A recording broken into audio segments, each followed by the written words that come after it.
కోస్తా తీర ప్రాంతాల్లోని తేలిక నేలల్లో సాగు చేయబడుతూ విదేశీ మారకద్రవ్యాన్ని అధికంగా ఆర్జించి పెట్టే తోట పంట జీడి మామిడి. ప్రస్తుతం ఈ తోటలన్నీ పూత పిందె దశలో ఉన్నాయి. ఇప్పుడు తోటల్లో మనం చేపట్టే కొన్ని యాజమాన్య సస్యరక్షణ చర్యలపైనే గింజ దిగుబడి నాణ్యత ఆధారపడి ఉంటుంది. ఈ దశలో పలు రకాల చీడపీడలు ఆశించి దిగుబడులను హరించే ప్రమాదం ఉంది. ముఖ్యంగా టీ దోమ, ఆకు పూతమాడు తెగులుతో పాటు తోటల్లో సంవత్సరమంతా కనిపించే వేరు మరియు కాండల తొలచు పురుగు జీడి మామిడి తోటలకు ఆగర్భ శత్రువులుగా పరిణమించింది. ఈ పురుగును గుర్తించాక నిర్లక్ష్యం చేస్తే ఇతర చెట్లకు ఆశించే ప్రమాదం ఉంటుంది. కాబట్టి జీడి మామిడి తోటల్లో రైతులు సమయానుకూలంగా సరైన యాజమాన్య సస్యరక్షణ పద్ధతులను తప్పక పాటించాలంటూ వివరాలు తెలియజేస్తున్నారు పార్వతీపురం మన్యం జిల్లా రస్తాకుంటబై కృషి విజ్ఞాన కేంద్రం ఉద్యాన శాస్త్రవేత్త డాక్టర్ ఎస్ శ్రీనివాసరాజు. ఇప్పుడు ప్రస్తుత తరుణంలో ఈ జీడి చూసినట్లయితే మనకి ఆల్రెడీ పూత అంతా పిండి దశలో మనకు రావడం జరిగింది. దీనికి ఎక్కువగా మనకి ఏంటంటే నీటి యాజమాన్యం, అదేవిధంగా పురుగు తెగులు యాజమాన్యం అనేది ఈ సమయంలో అత్యంత కీలకమైన విషయం. కాబట్టి జనరల్గా ఈ టైంలో మనకి వచ్చే తెగుళ్ళు చూసుకున్నట్లయితే టీ దోమ అనేది ఎక్కువగా ఆశిస్తుంది.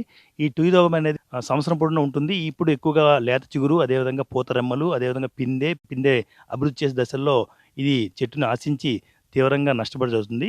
ఇది ఆశించినట్లయితే మనకి ఏమంటే ఎర్రని బిందువులు అనేవి ఎక్కడైతే ఆశిస్తుందో అక్కడ ఏర్పడడం జరుగుతుంది. దాంతోపాటు ఈ పూత రెమ్మల పైన కండే ఆకారపు మచ్చలు అనేవి ఏర్పడడం జరుగుతుంది. అదే ఇది ఒకవేళ పూతని అదేవిధంగా పిందెల్ని వారిని ఆశించినట్లయితే ఆ రెండు కూడా ఎండిపోయి రాలిపోయి పడిపోవడం జరుగుతుంది. దాంతోపాటు ఇంకా తీవ్రత దశలో ఉంచినట్లయితే మనకు మొత్తం చెట్టు అంతా కాలిపోయినట్లు కనిపించడం జరుగుతుంది. కాబట్టి పూత దశలో చిగురు వచ్చే దశలోనే మనకి థయోమిథాక్సామ్ మందును 0.3 గ్రామ్స్ ఒక లీటర్ నీటికి కలిపి పిచికారి చేసుకోవాలి. అదే మనకి పూత అదే వచ్చే దశలో ఇప్పుడు అదే ఉంది కాబట్టి ఇప్పుడు మనం ఈ లాంబ్డా సహేలుత్రిన్ అనే మందును 0.6 ml ఒక లీటర్ నీటికి, లేదా క్లోరిపైరిఫాస్ అనే మందు 2 ml ఒక లీటర్ నీటికి ఏదో ఒక దాన్ని పిచికారి చేసుకోవాలి.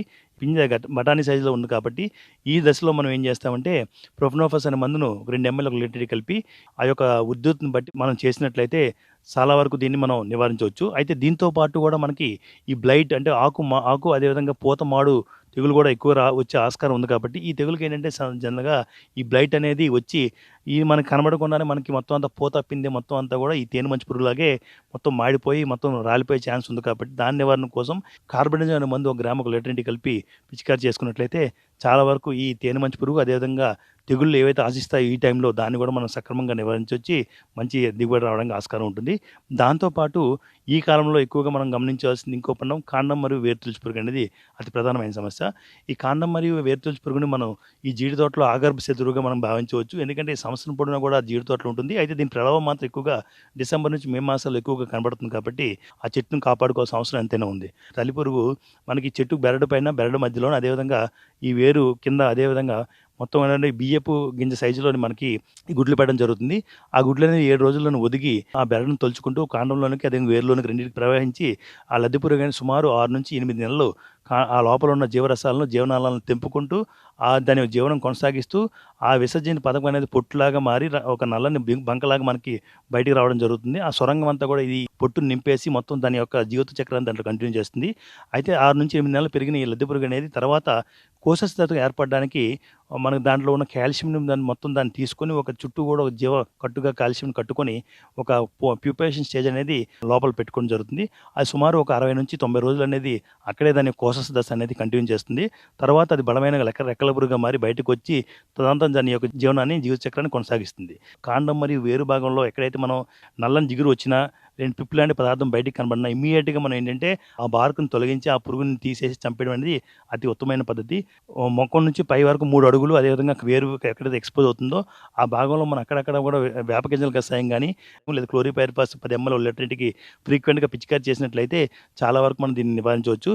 లేదా ఇంకా లోపల మనం ఉన్నట్లయితే చిన్న పుల్లం తీసుకొని మొత్తం ఇనుప రవ్వను తీసుకొని కళ్ళంలో దీన్ని తొచ్చి ఆ లద్దె పురుగులను బయటకు తీయడం అనేది ఇంకొక పద్ధతి. ఏదైనా కూడా ఇది రైతు సోదరులు గమనించుకొని ఆ చెట్టును కాపాడుకోవాల్సిన అవసరం ఎంతైనా ఉంది.